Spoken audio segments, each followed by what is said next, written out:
It's got a column in here just like you buy cars and trucks. This column right here is Negroes for sale. I was originally a truck driver for 30 years, and one day I was driving down the road and it came into my mind that we're standing on the shoulders of our forefathers. My name's Herman Alston Jr.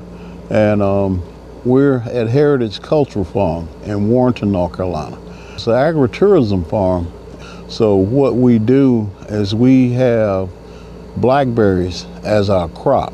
My grandma used to make some awesome blackberry pies and dumplings, and my mom too. And I wanted to do something that I liked doing. And I didn't realize it was going to turn out to be as much work as it is, but we're still working on them. We're working on them. The goal is to have about 3-4 acres of blackberries. I drove truck for UPS for 36 years, and I'm a brick mason by trade, and I worked at the prison department for a little while. But when I got to UPS, I kind of stayed there. I wanted to farm, but my granddaddy was sitting at a table one day, and he told me, he said, "Son, you need to get a job." He said, "You ain't gonna make it farming." So, yes, I took granddaddy's advice and, got a job and raised my family. But it was always something about me wanting to do something on the land. We actually have a playground, so when we're doing something out here, we want to make it kid friendly. Everything we do is kid friendly. If we can't have kids out here, because we do concerts and stuff too out here, we got a stage out back. But if a kid can't come, we're not going to do it. Because one of the things that I feel like we have to do, we have to pass on the story and get kids involved and get them interested. We've been fortunate enough to take our kids and our grandkids to museums all over the country. And then, we realized that it's not one in the local area, not a Black History Museum.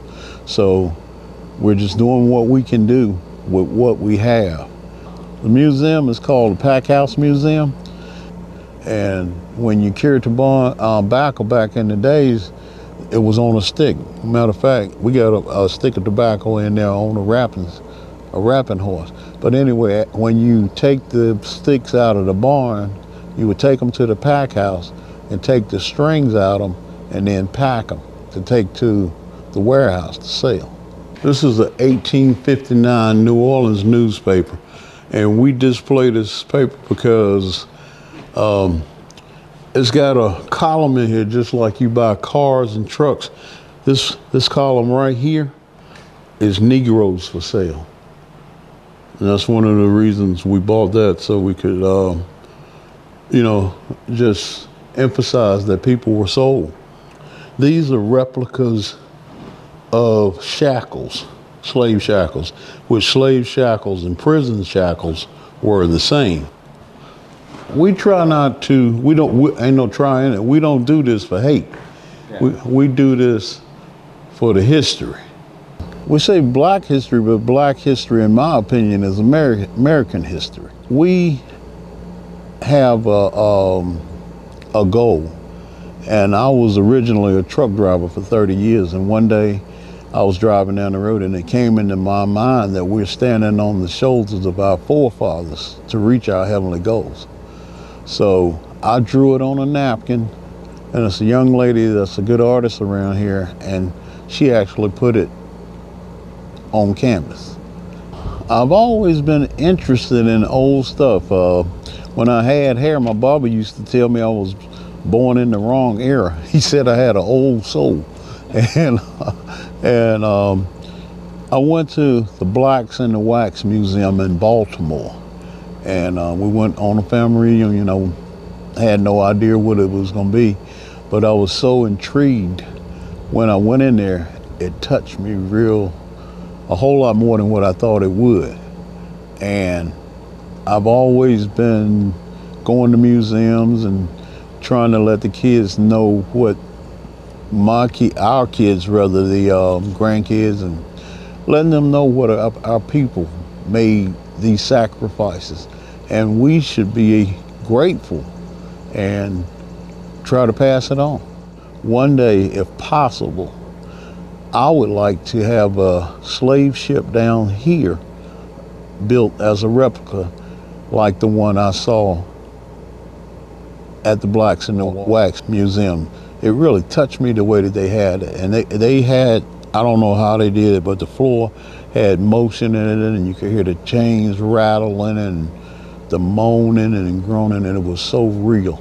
And then they had the ship set up where you could see the quarters, how tight people were packed in there. And I used to spend a lot of time with my grandpa, my mama's daddy. We used to live right beside them. So from the time I was a little boy, my granddaddy I would stay with him all the time while mom and daddy was working. And he'd pick me up in the morning, and we would go up to the country store where the older men were sitting around, especially when the back season was over.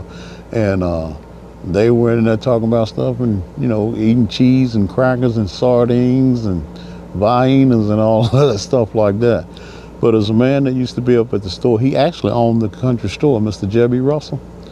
And he told me one day, like I told you now, my granddaddy's land was right over behind this over here. But back over here on this side of the creek, it was another man named Mr. Alston Rideout. His cows used to get out all the time and get in granddaddy's field.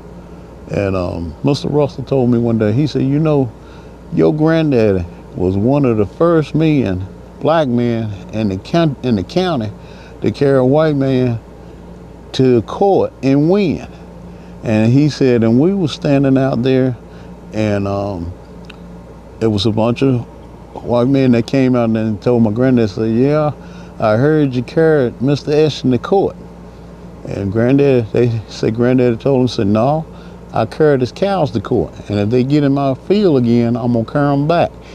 My dad and my uncle, they had a construction company. And I tell you, I'm a brick mason by trade. So we were out at a house one day. And I don't know what I said, but my daddy told me, he said, you always talking about what you can't do. He said, why don't you concentrate on what you can do? And that stuck with me. And it kind of gave me a sense of I could do what I needed to do if I concentrated on it. Over in that corner, we're gonna build a homestead house. And we got a few more things that we're gonna do out here. So we're just a work in progress. We're a work in progress.